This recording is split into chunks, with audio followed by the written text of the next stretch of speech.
هلمند کې اووه انسان تښتونکي نیول شوي.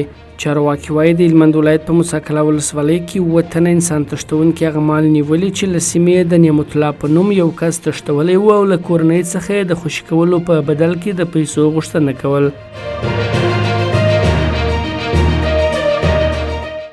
د نیمروز سیمه ایز چارواکي وایي پرون یکشنبه په دې ولایت کې د ایراني پولیساتو ځواکونو په ډزو کې 4 افغانان چې غوښتل ایران خاورې ته واوړي وژل شوي دي.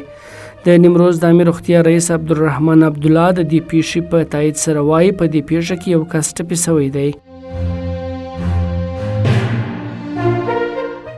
په افغانستان کې د جاپان سفارت اعلان کړی چې په 2024 کال کې به افغان محصلینو ته د ماسترۍ او دکتورا په برخه کې بورسونه ورکړي. دغه سفارت ویلي چې د محصلینو د ټاکلو پروسه به د آغا خان بنسټ په همکارۍ ترسره شي.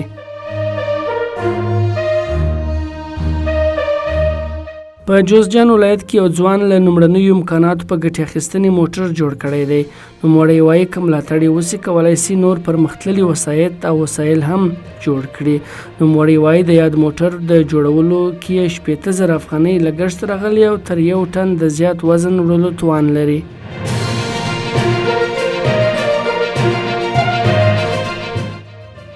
د خوړو نړیوال پروګرام وایي چې له افغانستان سره د هند له لوري مرسته شوي 10,000 ټنه غنم د چابهار بندر له لارې هرات ته رسېدلي. د خوړو نړیوال پروګرام زیاتوي یا د مرسته به په ټول افغانستان کې په اړمنو کورنیو وویشل شي.